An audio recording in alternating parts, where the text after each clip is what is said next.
In today's video, I'm going to teach you how to view saved items in Slack app, working 2026.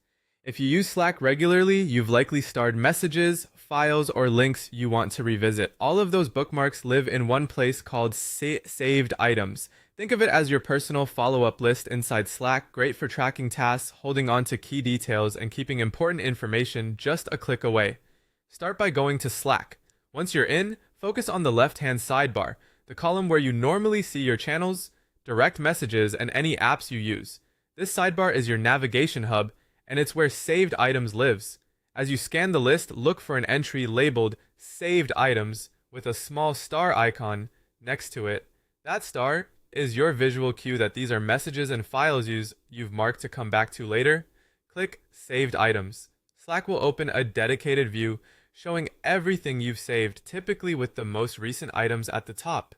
You'll see message previews, who posted them, and which channel or conversation they're from. This page is designed to help you quickly scan what matters, so you can jump straight back into the original context. If you click any saved entry, Slack takes you directly to the message in its channel or direct message thread, ready for you to reply, copy details, or simply catch up with the surrounding conversation. If you don't immediately see saved items in the sidebar, don't worry. Slack sometimes streamlines the list to keep things tidy. Look for an option labeled More or a three-dot icon in the sidebar. Click that, and Slack will reveal additional sections that might be tucked away when your workspace is compact or your window is a bit narrow. Saved items often appears there when space is limited. Once you expand that area, you should see the star icon and the saved items label ready to select.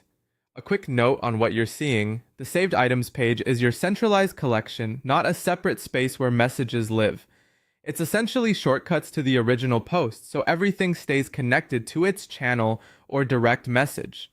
That means when you navigate from saved items into a conversation, you'll land right where the message lives, complete with all the context that makes it useful. That's all there is to it. Go to Slack, find the saved items entry in the sidebar, and if it's hidden, expand the sidebar with More or the three dots to reveal it. Simple, fast, and reliable whenever you need to revisit what matters most.